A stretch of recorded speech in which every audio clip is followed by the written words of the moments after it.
Can you beat Raft with the worst possible settings? Hi friends, and welcome back to Raft. Today we're going to attempt a new Raft challenge because apparently I hate myself and I decided to make this kind of video when I know it will actively cause me psychological damage. Anyways, the chosen challenge for today is probably already obvious from the title and thumbnail, but we're gonna speedrun Raft with some truly terrible settings. A bit ago, I showed off the Better FPS mod, which is a mod designed to increase your FPS if you're playing Raft on a lower powered machine. However, it comes with the added benefit of Potato Mode, which basically removes all of the textures from the game and makes things super smooth and slippery looking, which in itself is kind of hilarious. But I didn't think that funny textures alone was enough to warrant its own challenge. Spoiler alert, it was. And so I thought I needed to take it up one step further by randomizing all of my keybinds.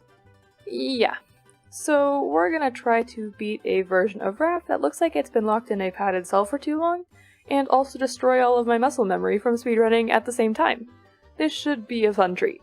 For anyone who isn't aware, I do actually speedrun this game decently frequently at a pretty high level. I've held the world record in 3 categories, and I regularly speedrun Raft over on Twitch if you're interested in this kind of content. Running Radio Tower in easy difficulty was actually the first category I ran, and I've held the world record a few times, so just changing some simple things like keybinds and textures shouldn't be too big of a deal, right? Wrong. My personal best in Radio Tower Easy is 50 minutes and 53 seconds, so let's see how much these changes affect my time. I've already gone over what the potato mode looks like, so let's talk about these randomized keybinds. The methodology for this is simple. Raft has its own little keybind menu, and I just made a spinner wheel with all random keys to choose from. Technically, I didn't include the H key or the number keys because those are connected to my speedrun timer controls and I didn't want to screw those up, but everything else was fair game. Some things I got fairly lucky with, like rebinding left click to right click, or jump rebinding to W. Some things were a bit less lucky, like walking rebinding to J, or third person rebinding to M.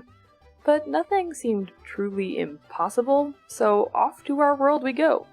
The start of the game was a struggle with me trying to remember all of those new keybinds and not drown or get eaten. The advantage of running an easy is that you can die as many times as you want, but you still want to avoid it for time loss purposes. And we're speedrunning here, so we gotta go fast. The beginning of any speedrun isn't too drastically different from your typical playthrough, although we tend to swim for resources rather than hook them because it's faster. You also pick things up from further away if you're in third person, which is why that keybind matters.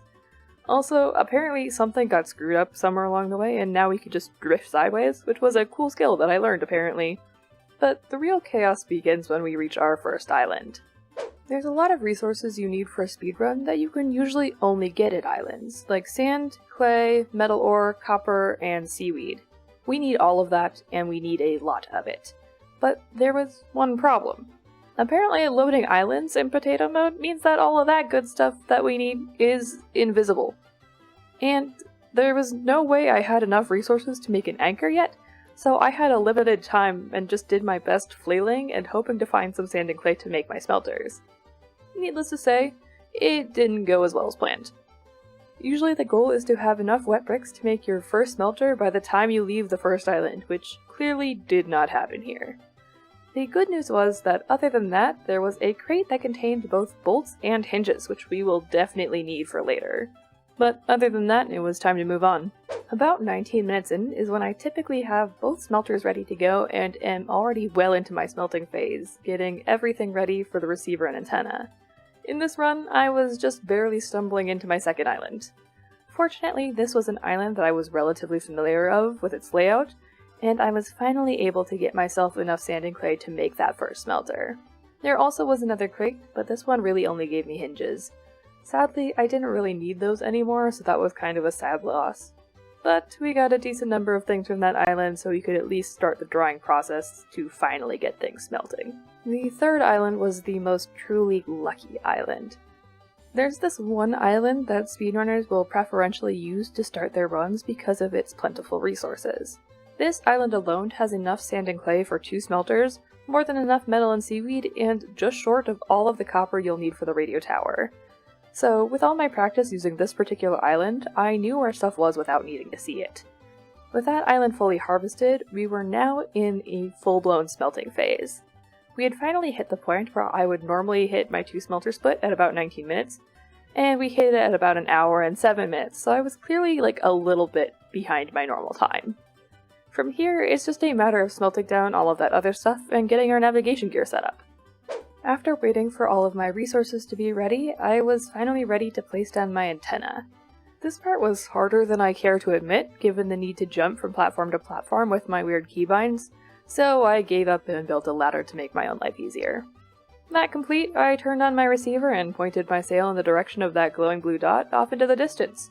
This is the part of the speedrun I like to call the paddle phase, mostly because you literally just paddle for about 5 minutes until the end of the run. It's not terribly exciting, but it is definitely faster than just waiting for your sail. At long last, I could see the outline of the radio tower looming in the distance. The tiny bits of missing render are perfectly normal at a distance, but they just never rendered in. Apparently, Potato Mode had one more curveball to throw at me. I would have to beat the radio tower while it was invisible. I have practice, so theoretically this shouldn't be a big deal.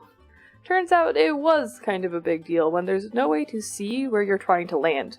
But I'm not a wimp, so I was determined to show off at least this one jump that saves a few seconds, which I did do after a few tries.